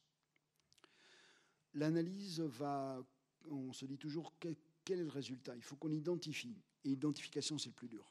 Je vous ai montré tout à l'heure le point, là, dont aujourd'hui, en 10 ans après, on ne sait pas ce que c'était à côté de notre satellite, parce qu'à l'époque, on n'avait pas les moyens d'aller trouver une image plus précise que ça. Donc, on ne sait toujours pas ce que c'est. mais alors qu'il faudrait qu'on soit capable d'identifier pour ensuite attribuer à un pays. C'est-à-dire, si on identifie un satellite de tel type, on sait que c'est un satellite qui est mis en œuvre plus par tel pays qu'un autre, quoi. Donc on attribue l'action et on peut, à ce moment-là, travailler sur la démarche diplomatique, aller vers le pays en question, lui dire, ben voilà, un petit peu ce que la ministre en 2017 a fait avec les Russes, leur dire, bon, c'est pas gentil, vous avez envoyé un satellite à proximité d'un de nos satellites de communication, on soupçonne de l'espionnage, faire l'espionnage entre pays, bon, maintenant on n'est plus alliés, mais à l'époque on s'entendait bien avec la Russie à peu près, c'est pas très sympa, enfin bref. Donc pour faire ce type de démarche, il faut avoir des données précises, être capable d'attribuer, d'identifier et d'attribuer. Après, bon, pour faire plus de je dirais, d'activité opérationnelle, il faut élaborer des ordres de bataille, c'est-à-dire savoir les moyens dont disposent les pays, savoir que tel pays il a tant de satellites d'observation, tant de satellites de télécommunication, il est capable d'aller faire des inspections, etc. Donc ça, c'est les ordres de bataille. Et après, les doctrines, les tactiques et les procédures pour construire une base de données de référence dans laquelle les outils fondés sur l'intelligence artificielle, donc des outils automatiques, pourront aller faire le tri ensuite et faire tout ce cycle de façon dynamique et de façon rapide pour obtenir une décision. C'est assez complexe. Donc la décision, donc voilà le fameux Conseil de sécurité. Donc là, en l'occurrence, c'était pas sur du spatial, parce qu'à ma connaissance, pour l'instant, il n'y a jamais eu de Conseil de sécurité sur un sujet spatial à proprement dit. C'est toujours les conseils de sécurité sur les opérations terrestres ou aéroterrestres ou sur le Covid il n'y a pas longtemps, quoi. Voilà. Donc je parle un petit peu des stratégies opérationnelles, mais je vais pas, honnêtement, je vais passer vite parce que vous allez voir, c'est complexe et je ne veux pas vous embêter avec ça. C'est de la littérature, vous pouvez le trouver comme moi dans la littérature. Simplement pour dire une fois de plus, on va citer le président qui est la tête de chaîne pour tout ça. Et c'est le premier à le dire, c'est que l'espace est l'expression de la stratégie des puissances et il faut qu'on regarde ça. La réalité, et c'est typiquement ce que j'essaye de vous dire, c'est que chaque puissance spatiale aujourd'hui se dote d'une stratégie, s'est dotée d'une stratégie, et il faut qu'on sache, qu'on prenne en compte cette stratégie, qu'on la connaisse, pour savoir un petit peu comment est-ce que derrière on peut jouer avec ça. Alors là, je vais me faire celle-là, après je m'arrêterai sur les stratégies des pays, parce que sinon ce sera trop long. Je dirais les points communs à quasiment toutes les stratégies, ben les voilà, quoi. Donc il y a des considérations générales communes, c'est celle-là. L'espace est fondamental pour la prospérité et la sécurité d'une nation. J'ai essayé de vous le démontrer tout à l'heure. C'est vraiment un outil qui est essentiel aujourd'hui. C'est un multiplicateur de force, c'est pour les militaires. Il est essentiel pour soutenir les opérations militaires, c'est les militaires aussi. Il n'appartient à personne, c'est-à-dire qu'on n'a pas le droit d'appropriation, ça c'est le droit spatial, la base du droit spatial. Et aujourd'hui, il est encombré, contesté, concurrentiel, encombré, j'en ai parlé, contesté parce qu'on a besoin, en particulier sur l'arc géostationnaire, on a besoin de positions particulières pour les nos satellites de télécommunications qui soient le plus opérationnels possible. Mais il y a d'autres pays qui veulent les mêmes positionnements, donc il faut dialoguer. Donc il y a des instances au niveau de l'ONU, au niveau international pour dialoguer, et concurrentiel parce que de plus en plus, derrière une constellation de satellites ou derrière un satellite tout seul, il y a du business, il y a des finances derrière, donc des ressources humaines, donc des emplois, donc des enjeux économiques très forts. Et on l'a vu, les systèmes spatiaux peuvent être menacés. Donc ça, c'est le constat que font toutes les puissances spatiales qui se sont dotées d'une stratégie. Et donc la stratégie spatiale dont ils sont dotés vise à garantir pour eux une utilisation libre et sûre des systèmes spatiaux. Et puis, si nécessaire, et je dirais c'est quasiment une constante dans tous les pays qui en ont une, c'est si nécessaire, ils pourraient être en mesure de dénier l'utilisation de l'espace à un adversaire potentiel qui viendrait les embêter. Donc tout ça, c'est de la constance. Après, j'avais prévu, mais je vais aller plus vite, de les placer une par une. Mais bon, je pense qu'on pourra peut-être y venir dans les questions. Donc il y a les stratégies américaines. Je vais juste pointer la dernière évolution de la stratégie américaine. Tout récemment, Kamala Harris, qui était en déplacement sur la base de Vandenberg, sur lequel est le centre de surveillance spatiale américain, a déclaré que de façon unilatérale, les États-Unis ne feraient pas d'essais de destruction de satellites par des missiles, contrairement à ce qu'ont fait les Russes, les Indiens et les Chinois. Bon, après, il faut lire, bien entendu, je ne dis pas que c'est de la communication non plus, que de la communication, il faut lire un peu le libellé de la déclaration. Ils ne feront pas d'essais, ça ne veut pas dire qu'ils s'interdisent de l'utiliser de façon opérationnelle si réellement la situation l'exige. Donc, ils ne feront pas d'essais, ils ne feront pas de tests, comme ont fait les autres. Donc, je passe plus vite. La Russie également s'est dotée d'une stratégie spatiale. Alors, toujours pareil avec la Russie, bon, c'est la paix dans l'espace n'appartient à personne. On veut une approche transparente et on veut promouvoir la paix et de la sécurité spatiale. Mais si on se sent menacé, il faut qu'on soit doté de moyens pour contrer la menace et pour réagir face à cette menace. Ça aussi, c'est très... Et les Russes sont dotés, donc le missile Noodle a été testé récemment. Et là aussi, quand je dis que je me plante souvent sur les Russes, je me suis encore planté. J'aurais jamais pensé que les Russes, de par leur expérience spatiale et de par l'expérience qu'on a eue du tir chinois en 2007, qui a produit plus de 3000 débris, feraient partie des puissances qui iraient détruire un de leurs satellites avec un missile. Or, ils l'ont fait en 2020, je crois, de tête. Donc, avec ce type de missile qui est déployé je ne dis pas à grande échelle, mais on sait qu'il y en a plusieurs qui sont équipés et modifiés pour faire ce genre de travail. Et puis, ils ont aussi un système laser qui a beaucoup inquiété beaucoup l'Occident à un moment donné, parce qu'on l'a vu se déployer de sa base de stationnement et se rapprocher de la frontière ukrainienne. Donc il faut savoir que c'est un système qui au départ était destiné à brouiller les liaisons, à perturber les drones, et qui ensuite, en augmentant un petit peu la puissance, parce que ça c'est uniquement le véhicule avec le pointeur laser, c'est pas un pointeur, c'est le faisceau laser qui est destructeur, mais derrière, il y a une quinzaine de véhicules avec des batteries pour donner l'énergie. Donc, lorsqu'ils se déplacent, on le voit. Et donc là, effectivement, on l'a vu en début d'année dernière se déployer, se rapprocher de la frontière ukrainienne. Donc, on a commencé à craindre pour les satellites d'observation occidentale, parce que ce qui agaçait le plus, et on le voit très bien qu'aujourd'hui, que Zelensky, il a des renseignements de première main.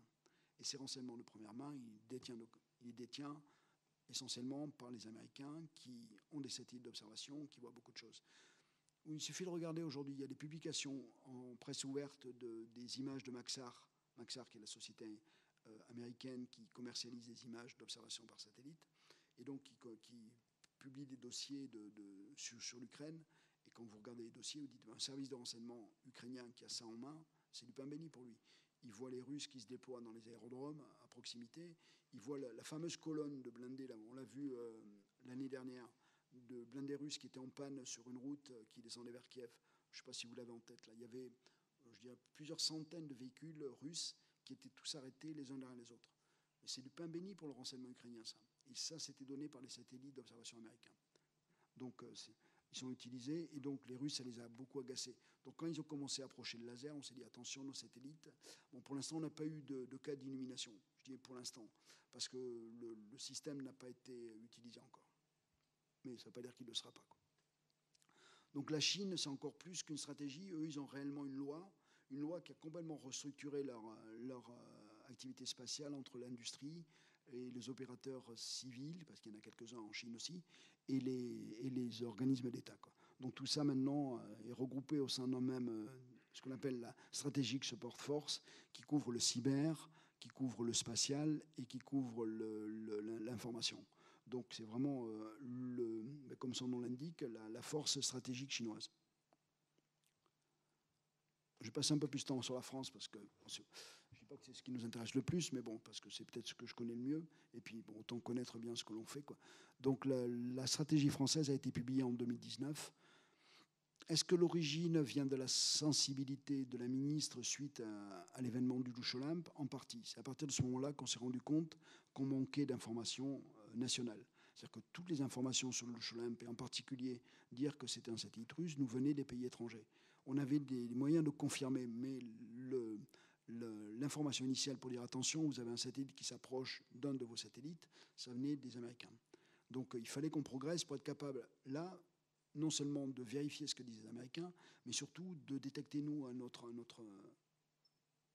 notre autonomie, détecter avant que les autres nous le disent, quoi, pour être sûr. Donc, à partir de là, la ministre a décidé de monter un groupe de travail qui a travaillé pendant 2 ans pour produire la stratégie spatiale de défense, donc publiée en 2019 avec différents buts. Et en particulier, le plus emblématique, ça a été la création du commandement de l'espace par le regroupement de différentes entités. Donc le CDE était sur 4 sites, enfin le CIE que j'ai connu, que j'ai commandé, était sur 4 sites, Creil, Paris, Lyon et Toulouse. Et là, on ne sera plus que sur Toulouse et Paris. C'est-à-dire les activités de Lyon vont bouger sur Toulouse et les activités de Creil vont bouger sur Toulouse aussi. À Paris, il ne restera que le patron et puis là, un état-major. On était moins de 200 personnes à l'époque, on sera plus de 500 en 2025. Donc il y a un changement d'échelle assez important. Les unités, donc on avait le Cosmos, le CMOS, le C3OS, qui sont les unités qui sont maintenues, mais qui sont pour beaucoup fusionner avec des services du CNES pour travailler conjointement avec le CNES. Et ça, je ne peux que m'en réjouir. Que les militaires et le CNES travaillent main dans la main sur un sujet comme ça, c'est essentiel. Et il faut, et je me bagarre, enfin, autant que je peux, parce qu'aujourd'hui, je suis un peu retiré des affaires, en tout cas de celle-là. Je me bagarre pour que les entités travaillent bien les unes avec les autres et qu'il n'y ait pas de mauvaise rivalité comme on peut connaître dans les chapelles militaires, quoi. Il faut que le CNES et le commandement de la défense travaillent bien entre eux. Et je pense que tout est fait aujourd'hui à tous les niveaux pour que ce soit le cas. Et donc les missions, c'est missions stratégiques, élaborer la politique spatiale nationale, préparer capacitaire, puisqu'elle prépare les programmes et la préparation de l'avenir, relations internationales pour toutes les coopérations et les traités avec les pays alliés, et puis une mission opérationnelle qui est l'emploi opérationnel et la surveillance et la garantie de la sécurité des systèmes spatiaux en orbite. Bon, l'Union européenne, elle aussi, se dote de moyens. Donc, j'ai parlé tout à l'heure de l'IUSST, qui était quelque chose qui a débuté en 2012. Donc, ça veut dire qu'il y a eu une prise de conscience, mais qui est restée longtemps entre 2012 et, on va dire, 2020, un petit peu sous le tapis, avec des petits budgets, des queues de crédit, pas beaucoup de moyens, et puis pas beaucoup d'ambition au-delà de faire travailler tous les pays qui étaient dans le programme SST ensemble. Donc, c'était déjà pas mal, mais ce n'était pas suffisant. Donc l'idée, c'est de mettre plus de budget dans le SST, dans l'avenir, et puis d'élaborer une position forte pour le STM. Alors le STM, c'est quoi? C'est le Space Traffic Management. Et je vais en parler un petit peu à la fin, quoi. L'OTAN, vous en avez entendu parler en particulier à Toulouse, puisqu'il y a le centre d'excellence qui est en train de se mettre en place. Donc l'OTAN, lui aussi, alors je dirais mieux vaut tard que jamais. Pendant longtemps, l'OTAN n'avait pas de capacité spatiale. Ils n'ont toujours pas de capacité spatiale. L'OTAN repose sur les capacités spatiales des pays membres. Donc ils prenaient l'espace un petit peu comme une contribution, et c'était aux pays membres de se démerder avec leurs moyens spatiaux. Par contre, ils ont pris conscience qu'il se passait des choses dans le spatial, et ils ont déclaré que l'espace est un domaine opérationnel en 2019. Et en 2022, ils ont établi une politique spatiale globale pour l'OTAN avec les principes généraux qui sont là, mais je ne vais pas les détailler un par un, sinon il passera trop de temps. Mais c'est intéressant de savoir un petit peu comment leur mentalité a évolué. Ce qui est intéressant de savoir surtout, c'est qu'il y a 2 centres au niveau de l'OTAN. Il y a un centre opérationnel à Ramstein en Allemagne qui fait de la surveillance de l'espace et qui prépare les opérations spatiales de l'OTAN. Et puis il y a le centre qui est en train de se monter à Toulouse, le centre d'excellence, qui lui va préparer les personnels, les doctrines, les concepts pour justement ce centre opérationnel en Allemagne, pour fournir ces personnels et ces doctrines au centre opérationnel en Allemagne. Donc il y a une certaine cohésion, une certaine cohérence au niveau de l'OTAN et qui est en train de se monter. Et puis les autres, alors j'ai parlé de beaucoup d'autres pays, bien entendu il y a d'autres puissances spatiales qui ont moins de capacités que les gros, mais qui eux-mêmes sont intéressés. L'Inde, on l'a vu tout récemment, a détruit aussi un de ses satellites pour montrer qu'elle avait une capacité anti-satellite. Et c'était un signe très fort. Là aussi, c'est passé un peu sous le tapis. Pourquoi est-ce que l'Inde a fait ça? L'Inde a, de tout temps, été un des plus grands défenseurs au niveau de l'ONU de l'utilisation pacifique de l'espace. Et donc, j'ai toujours vu, en particulier à l'occasion du tir chinois en 2007, les Indiens s'insurger contre ce genre d'utilisation. Et une fois de plus, lorsqu'ils l'ont fait, ils ont surpris un peu tout le monde parce qu'on ne s'y attendait pas. Mais là, il faut regarder un peu les choses, il faut mettre les choses en... L'Inde, sa préoccupation numéro 1 stratégique, elle est régionale. C'est le Pakistan. C'est son grand rival qui est au nord, c'est le Pakistan. Le Pakistan, en 2000... enfin, un an avant le tir de missile Azad, a mis en orbite pour la première fois son premier satellite d'observation. Un satellite chinois, pardon, qui d'une qualité comparable à celle de Pléiade, en gros, si on veut faire. Donc un satellite qui permet d'avoir des renseignements. Et ils ont communiqué dessus, et ils ont dit que ce satellite allait servir à la force de dissuasion pakistanaise pour aller cibler les sites indiens. Et donc les Indiens ont voulu donner un signe en disant, écoutez, ok, mais si réellement on rentre dans une crise, nous, ok, vous avez les satellites pour cibler nos sites, mais nous, on a des objets pour tuer vos satellites. Et donc il faut mettre un petit peu ça en contexte. Donc c'était une préoccupation politique régionale plus que de politique spatiale à proprement dit. Donc Israël aussi a les velléités de protéger ses satellites. L'Iran, on en a parlé tout à l'heure. Et puis la République de Corée, la Corée, qui elle aussi a une capacité beaucoup moins dépendante, et je l'ai déjà dit tout à l'heure, et donc est capable de réaliser des choses, mais si elle voulait, elle pourrait réellement perturber les activités spatiales parce qu'elle n'en dépend pas. Mais heureusement, je ne vais pas donner une mauvaise idée à Kim Jong-un, donc je ne dirais pas ce qu'il pourrait faire pour emmerder tout le monde, mais ce serait relativement facile. Là, je vais juste faire une comparaison, puisque je suis allé vite, je vais juste détailler ça. Donc, pour les USA, les objectifs, c'est la connaissance globale et précise pour dominer. Alors, on retrouve toujours ce terme, space dominant. Ils veulent dominer les activités spatiales. Mais par contre, c'est un peu cette schizophrénie que l'on retrouve chez tous. Il n'y a pas que chez les Américains, on le retrouve chez les Russes, on le retrouve chez les Chinois, un petit peu moins chez les Européens, mais en tout cas, elle y est présente. C'est-à-dire qu'on veut dominer, mais on veut promouvoir un comportement responsable. Et donc, on travaille à des moyens counter-space, à des moyens d'attaque dans l'espace pour protéger et dissuader. Donc ça, c'est la vision, la politique, la stratégie américaine. La Russie, donc, ils sont prêts à résister, à combattre dans l'espace pour empêcher que les autres prennent la suprématie. Et donc, parce qu'ils ont vu la stratégie américaine qui est la suprématie. Donc, pour empêcher les Américains d'avoir la suprématie dans l'espace, ils sont prêts à résister, à combattre, et ils déploient des moyens pour faire ça. Et après, par contre, dans les instances internationales, ils ont des positions très fortes contre l'arsenalisation de l'espace. Et puis ils sont focalisés sur les États-Unis. La Chine, c'est techno. La Chine, vous voyez, c'est dans tous les domaines. Ils veulent être les premiers à déployer une nouvelle techno. On l'a vu sur le quantique, par exemple. Ils ont été les premiers à déployer du quantique. Ils veulent être en avance dans tous les domaines, et surtout par rapport aux États-Unis. Moi, je suis allé chez les Chinois en début des années 2000 pour travailler sur la géographie. Et déjà, à l'époque, ils avaient ce target. C'était les États-Unis. Ils voulaient, dans les 5 ans, avoir toutes leurs armées numérisées au même niveau que les Américains. Et je peux dire qu'aujourd'hui, ils y sont sans problème. Donc, ils sont obsédés par la technologie, avoir les meilleures technologies pour pouvoir se défendre et protéger les systèmes. Bon, la France, j'en ai parlé, donc on a la réorganisation jusqu'en 2025. Et je fais partie de ceux qui disent régulièrement qu'on sera vigilant jusqu'en 2025 pour que tout soit au rendez-vous, parce que c'est essentiel pour notre pays et c'est essentiel pour l'Europe. Voilà. Et donc l'Union européenne, il y a une nouvelle dynamique. Vous avez tous suivi comme moi les déclarations de Thierry Breton, qui sont très, très fortes, qui visent à relancer un peu tout ça et à dynamiser, à positionner l'Union européenne dans toutes les activités stratégiques spatiales. Et l'OTAN, j'en ai parlé un peu plus que le reste.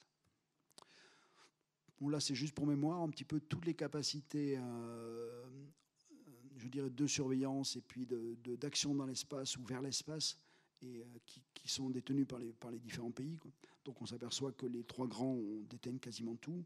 Par contre, pour les autres, c'est embryonnaire, quoi. Et c'est surtout très expérimental, en tout cas pour la France et d'autres. On a beaucoup de capacités, mais pour la majorité, c'est expérimental. Ensuite, qu'est-ce qui va se passer? Ensuite, en résumé, ça c'est mon résumé. Bon, pour le New Space, il y a du bon et du moins bon. Le Next Space, qui est l'étape d'après, c'est l'exploitation de l'espace. Et là, on va devenir, et je vais venir après, peut-être plus vulnérable, parce que l'espace sera vraiment le domaine d'excellence.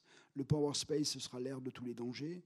Et est-ce que le Space Traffic Management est la bonne solution? Ce sera là-dessus que je terminerai peut-être. Donc, ce que je veux simplement dire, c'est que le New Space, pourquoi c'est du bon et du moins bon? Donc, sur le slide, c'est illustré. Du bon, parce que, je vais prendre juste un exemple encore. Je ne l'ai pas dit tout à l'heure, mais bon. Les opérations de l'OTAN en ex-Yougoslavie. 1 heure après le début de la campagne aérienne de l'OTAN sur l'ex-Yougoslavie, Milosevic était le président de l'ex-Yougo à l'époque. Il était incapable de téléphoner à sa femme, de s'adresser à son Premier ministre, de s'adresser à son chef d'état-major des armées. Il n'avait plus aucune communication, tout était coupé sur le pays. Vous voyez comme moi aujourd'hui, Zelensky il passe encore à la télé tous les jours.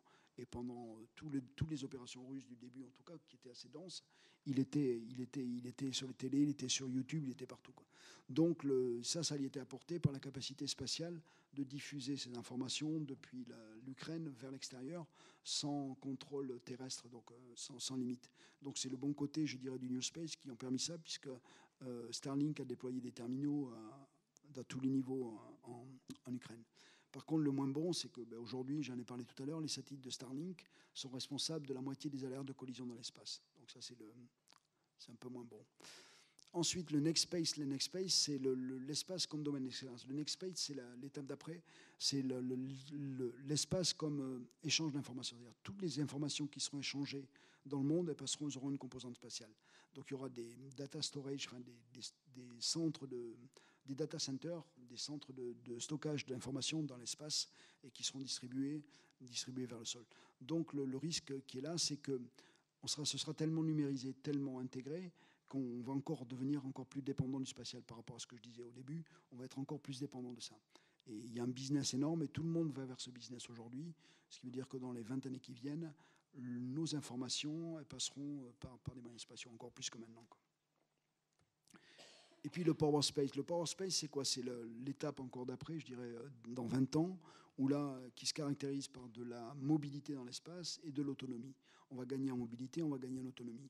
Donc il y aura la grande autonomie des engins spatiaux qui va permettre, bien entendu, de l'exploration plus lointaine et de faire une meilleure exploration, de durer plus longtemps dans l'espace, mais derrière aussi tous les mêmes moyens pour faire de l'offensive space beaucoup plus percutant, quoi. Donc c'est du bon et du moins bon. Et un petit mot sur le STM, le Space Traffic Management, parce que tout le monde en parle. Donc ce qui est clair, c'est que c'est un énorme enjeu aujourd'hui. Et pour dire qu'on en est au début, ou quasiment, c'est qu'il n'y a pas encore de définition précise validée à l'international. À moins que ça ait changé tout récemment, mais ce slide date à peu près un mois ou deux maximum, donc à l'époque, ce n'était pas le cas. Donc je ne pense pas que ça ait changé. Il y a de nombreux travaux à faire converger, c'est-à-dire toutes les agences spatiales du monde, de chaque pays, travaillent sur le sujet. L'ONU travaille sur le sujet, l'ISO travaille sur le sujet. Mais ces travaux, pour l'instant, aujourd'hui, il faut les faire converger pour avoir une seule vision. Et les solutions, malheureusement, et ça c'est le militaire qui parle, elles sont essentiellement d'ordre réglementaire. Et vous savez comme moi qu'on peut prendre tous les règlements possibles. S'il n'y a personne pour les faire respecter, ben on s'assoit dessus. C'est-à-dire qu'il n'y a rien de coercitif à ce jour. Je ne souhaite pas qu'on fasse des gendarmes dans l'espace, ce n'est pas le problème, mais si on veut faire respecter les règlements, il faudra qu'on mette d'autres moyens pour les faire respecter. Et il y a toujours, malheureusement ou heureusement pour les militaires, l'exception militaire. C'est-à-dire que dans tout ce que tous les pays mettent sur la table, c'est tous leurs satellites, ils sont d'accord pour partager, pour éviter les collisions. Mais, par contre, on ne communique pas sur nos moyens militaires. Alors, vous voyez bien une situation, vous imaginez, dans l'espace aérien, on y a été confronté. Dans l'espace aérien, si on se contentait de gérer la circulation aérienne civile, sans prendre en compte la circulation aérienne militaire, il y aurait des accidents tous les jours. C'est un petit peu, si on maintient cette exception militaire, et ça va être très dur de la faire lever par des pays comme les États-Unis, comme la Russie ou comme la Chine en particulier, si on n'arrive pas à la faire sauter, le STM ne sera pas complet et sera, à mon avis, pas aussi efficace qu'on pourrait le souhaiter. Je vais faire un peu de pub pour finir, pour l'Académie de l'air et de l'espace, puisqu'on a produit en fin d'année dernière, puisque c'était en décembre 2021, un rapport et 6 recommandations pour l'Union européenne, pour que l'Union européenne compte un peu plus et soit forte dans le domaine de la sécurité spatiale. Donc il faut assurer la sécurité en orbite et protéger les actifs spatiaux européens, c'est la priorité numéro 1.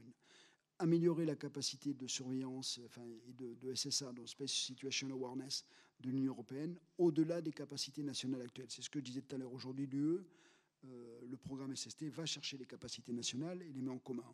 C'est mieux que des capacités nationales isolées. Mais ça ne suffit pas pour être au niveau des autres pays, en particulier les États-Unis. Donc il faut vraiment améliorer la capacité de SSA, en plus des moyens des pays. Il faut être capable d'évaluer la situation spatiale mondiale. Et donc, j'insiste, il faut bien plus que les services SST de l'UE aujourd'hui. Il faut aller au-delà de ça. Donc, il faut plus de financement pour le SST et le SSA. A priori, Thierry Breton a compris le message et réellement a mis une priorité beaucoup plus forte et plus de budget sur ce programme-là. Et il faut préparer une contribution efficace de l'Union européenne aux discussions internationales sur le STM. Parce qu'aujourd'hui, le STM, les discussions, comme souvent, sont leadées par les grands. Et il faut que l'Europe pèse dans les débats parce qu'on a réellement une position et une voix à faire entendre. Voilà. Et enfin, on l'a mise en dernier parce que c'est certainement la plus exigeante et puis c'est la plus, je dirais, militaire de toutes. Il faut disposer d'une capacité d'attribution autonome des activités menaçantes dans l'espace. Quand je dis autonome, alors attribution, ça veut dire qu'il faut connaître le détail. On a déjà parlé tout à l'heure, vraiment beaucoup de détails sur ce qui se passe dans le spatial. Mais autonome, ça veut dire que ça doit être européen, quoi. On ne doit pas dépendre des autres pays. Parce qu'aujourd'hui, on a beaucoup d'informations, malheureusement, stratégiques qui nous viennent des grands partenaires. Voilà, donc la guerre dans l'espace, je vous ai déjà dit ce que j'en pensais. Pour moi, malgré tous ces titres un petit peu à guicheur, on va dire, je n'y crois pas du tout parce qu'on est trop dépendant du spatial. Même l'Iran est trop dépendant du spatial, donc il n'y a aucun intérêt à faire la guerre dans l'espace et on a beaucoup trop à perdre. Et voilà, je vous remercie de votre attention.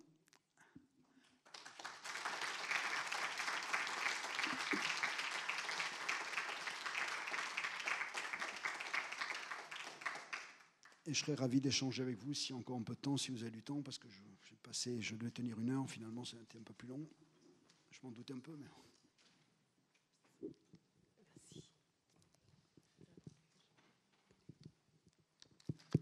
Merci pour cette excellente présentation. Une petite remarque avant la question. Là. Les Américains disent qu'ils ne veulent pas faire d'essais anti-satellites. Ils en ont fait un déguisé. Ils ont tiré à 200, 300 km sous prétexte du danger de rentrer d'un satellite à cause de l'hydrazine. Mais enfin, ils l'ont fait quand même. Bon, la question que je voulais leur poser, c'est finalement l'accès aux images radar pour la France. Je comprends bien qu'au niveau européen, on peut se fournir en images radar avec l'Italie. On est d'accord aussi avec l'Allemagne. Mais les Allemands voulaient développer de l'optique. En France, quand on veut fournir des images en Ukraine, je suppose qu'en hiver, il y a beaucoup de nuages. Donc, est-ce que cette limitation, finalement, dans notre capacité d'observation, ne ramène pas à reconsidérer pour la France le développement de satellites radars?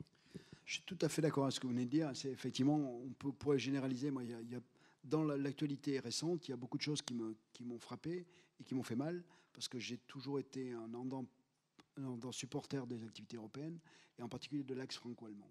Aujourd'hui, l'Allemagne a pris plusieurs décisions qui sont, à mon avis, dramatiques. La première, elle date un peu, c'est celle-là, c'est de rompre l'accord tacite qu'on avait entre la France, l'Allemagne et l'Italie. C'est-à-dire l'Allemagne et l'Italie faisant leur radar, la France faisant l'optique, et on échangeait les données.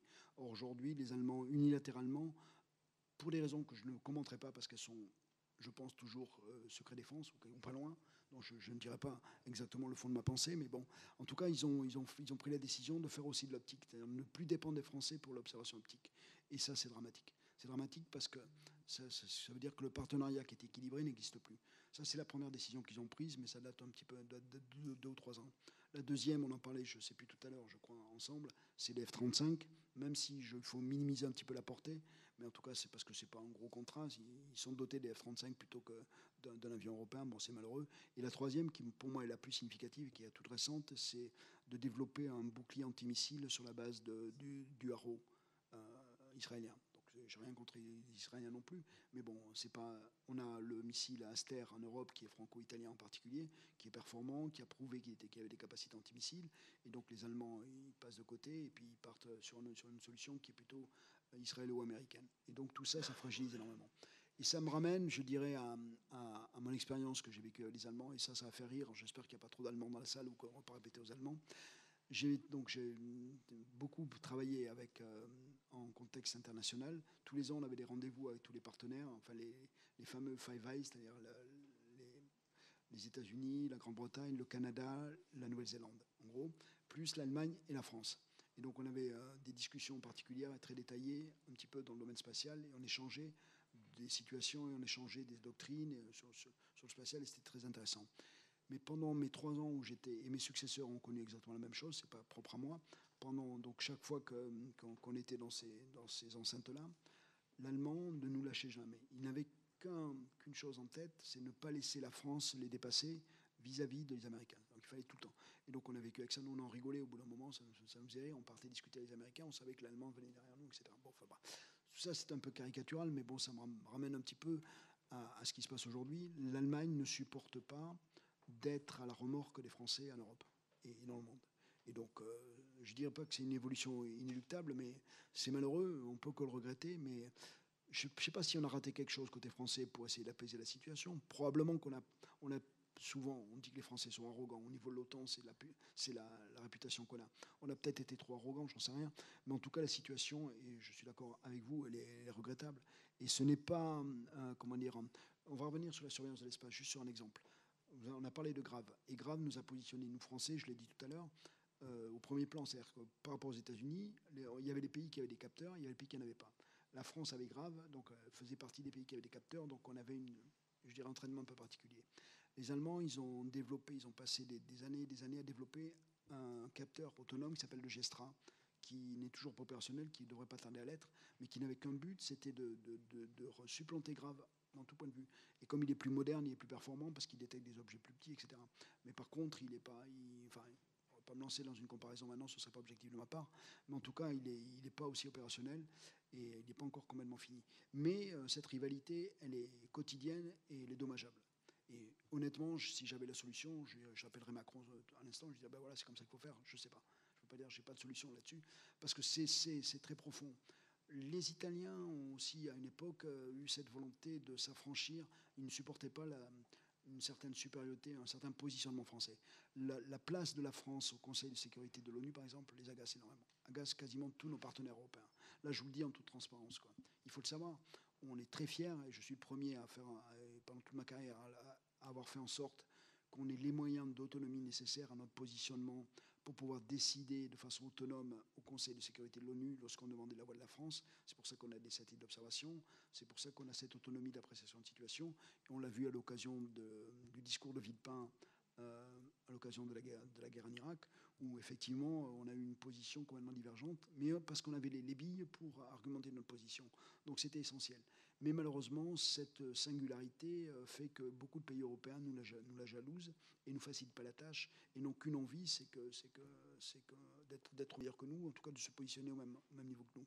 Et ça va pas tarder à merder avec les Italiens. Je ne vais pas faire un mauvais prophète, mais à mon avis, je ne sais pas si j'ai répondu à votre question, mais c'est une inquiétude, je la partage complètement. Mais malheureusement, je n'ai pas de solution. Mais je suis. La solution, c'est que la France développe des solutions en radar. Oui, ah oui, bah ça, mais on y est dessus. On pourra en parler en off si vous voulez. Non, mais on va y aller, on va y aller. Ouais.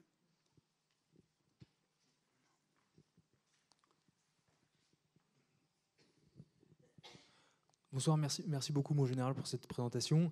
J'avais une question sur le rôle des acteurs commerciaux. Vous avez connu l'émergence des satellites d'observation de la Terre en France, des satellites institutionnels.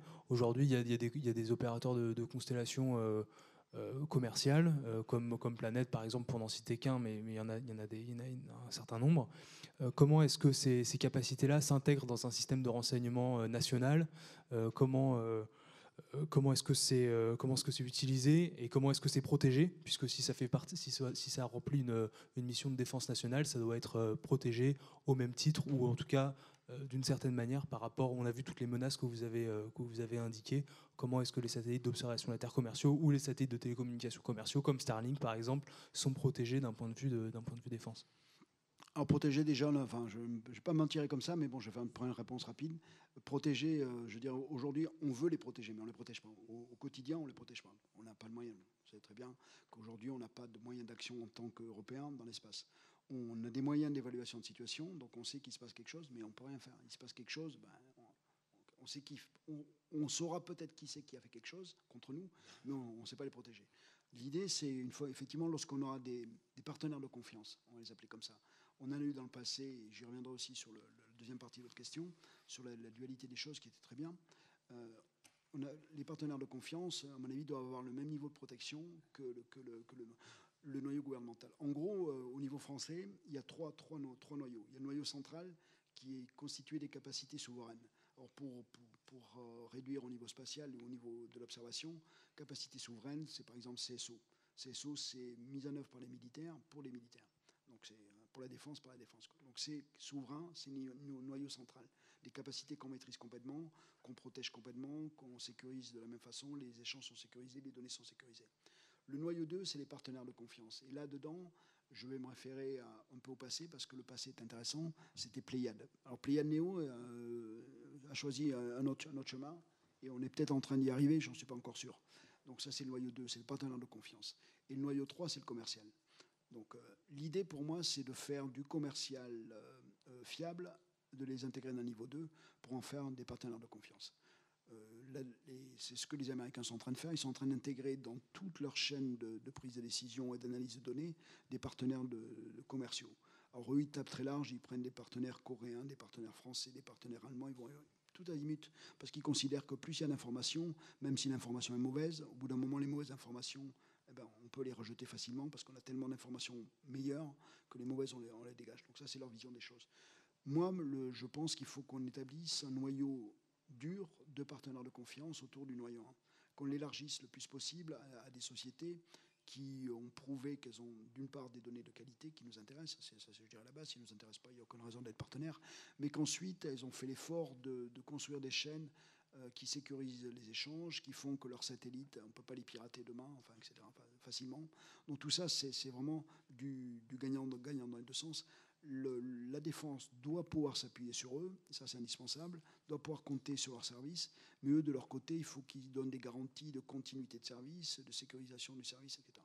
Donc ça c'est essentiel. Je vais revenir un petit peu sur la première partie de votre question, parce qu'elle est intéressante.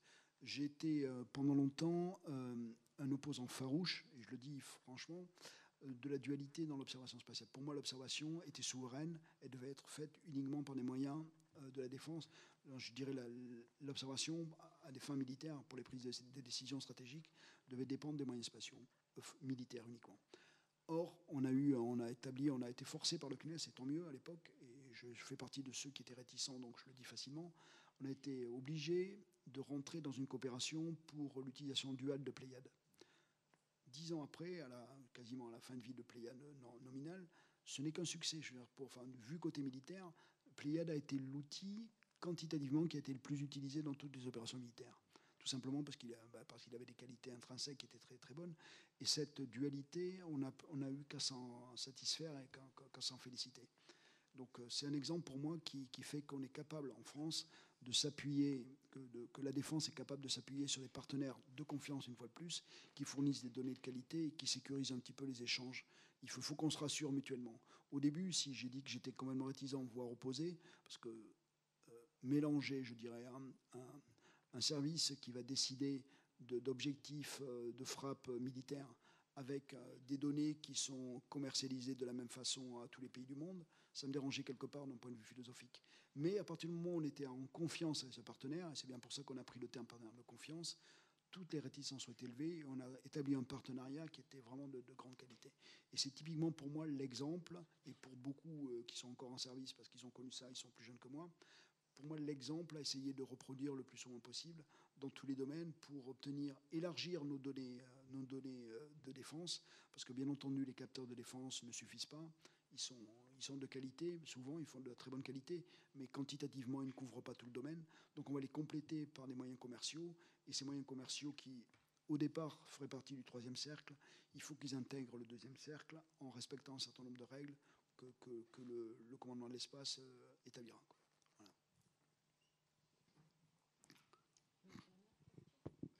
Mon général, ma question, le projet Yoda, qui est franco-français, est-ce qu'il y a eu des tentatives de coordination, de collaboration avec les Italiens, par exemple? À ma connaissance, non, tout simplement parce que... alors, je ne veux pas faire de parallèle entre les États-Unis et la France. Aujourd'hui, par exemple, prenez les États-Unis, ils érigent au niveau je dirais, d'intérêt vital leur satellite de communication, de EHF. Donc, ils transmettent les communications gouvernementales, c'est un intérêt vital. C'est-à-dire que si quelqu'un s'attaque à ce satellite, il est susceptible d'une frappe de rétorsion. Donc, on n'en est pas là aujourd'hui en France, mais en tout cas, les satellites que doit protéger Yoda, ils sont de ce niveau-là. Et si on était dans un partenariat, c'est une fois de plus lié certainement à la position de la France sur la scène internationale, au Conseil de sécurité, membre permanent du Conseil de sécurité de l'ONU, qui fait qu'on a des besoins qu'on ne peut pas partager. Si demain on a besoin d'une information ou de transmettre des données sécurisées par notre satellite Syracuse entre le président Macron et le président Biden, admettons qu'il y ait une crise en Ukraine ça tourne mal, il y a vraiment besoin d'échanges directs pour prendre des décisions majeures, je ne dis pas nucléaires forcément, mais en tout cas de très importantes. Il faut qu'ils discutent de façon sécurisée. Si à ce moment-là, on a un satellite russe qui perturbe, qui est à proximité de notre satellite de télécommunications, qui servira à acheminer les communications entre la France et les États-Unis, Syracuse en l'occurrence, ben, il faut qu'on puisse activer le Yoda pour aller agiter tout ça. Donc on ne peut pas partager Yoda avec quelqu'un d'autre. Parce que si en même temps on partage avec les Italiens et que l'Italien, lui, a une problématique parce qu'il y a un satellite, je ne sais pas moi, Batave ou peu importe, qui s'approche d'un des siens, c'est pas le même niveau. Donc il faut qu'on puisse, j'érige ça au même niveau que la force de frappe. Pour moi, cette action dans l'espace, elle est autonome. Après qu'on puisse... un peu comme on a fait avec Pléiades ou comme on a fait sur Helios, où on avait des partenaires avec des contributions réduites, plus petites, on peut leur allouer des moyens, enfin on va dire des slots, c'est pas bien, c'est anglo-saxon, des créneaux d'utilisation de Yoda à leur profit, mais il faut qu'on garde la priorité. Il faut qu'on soit certain de la priorité. Et l'expérience malheureuse dont je ne voulais pas parler, qui a poussé les Allemands et les Italiens à s'autonomiser sur l'optique par rapport au radar, c'est que dans le partenariat qu'on avait avec eux, dans les opérations militaires, ils n'ont pas toujours eu satisfaction sur leurs demandes prioritaires. Parce que la priorité, elle était pour nous, pour les opérations. On avait des avions qui partaient au combat tous les jours, donc il fallait absolument qu'ils partent avec les bonnes informations. Si au même moment, l'Italie avait besoin d'informations qui étaient en concurrence de celles-là, eh ben, en priorité, on faisait passer les nôtres. Donc, à plusieurs reprises, ils ont été déçus. Donc, quand ils ont eu les moyens technologiques de se rendre autonomes, eh ben, ils l'ont fait, quoi.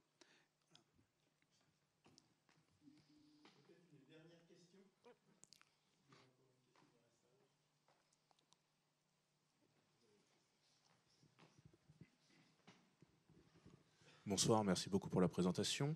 Je me posais une question en termes d'observation. On a beaucoup d'outils d'observation de l'espace depuis le sol. Quelle est votre vision pour le futur sur l'observation de l'espace depuis l'espace ? Je crois que je l'ai à peine un petit peu abordé, mais certainement pas suffisamment.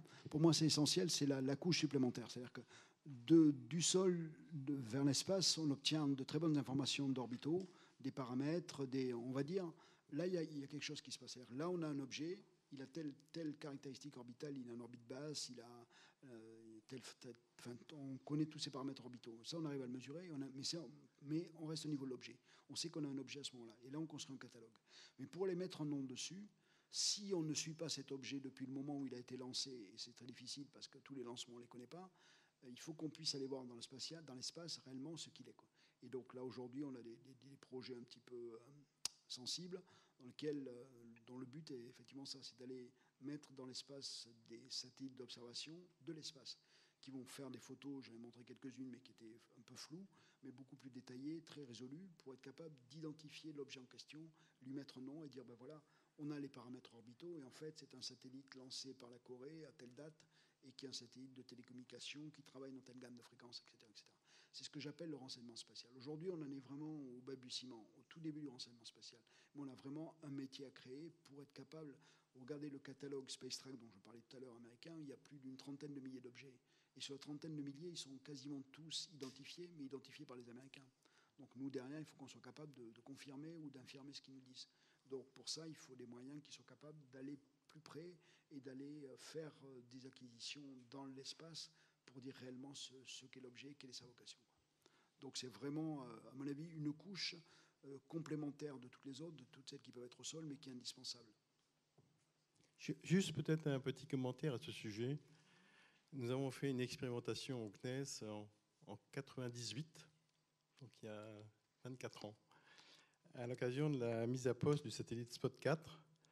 Nous avions observé le satellite ERS de l'Agence spatiale européenne, qui était 50 km plus bas, qui a donné lieu à une publication dans Paris Match. Donc c'est du domaine public.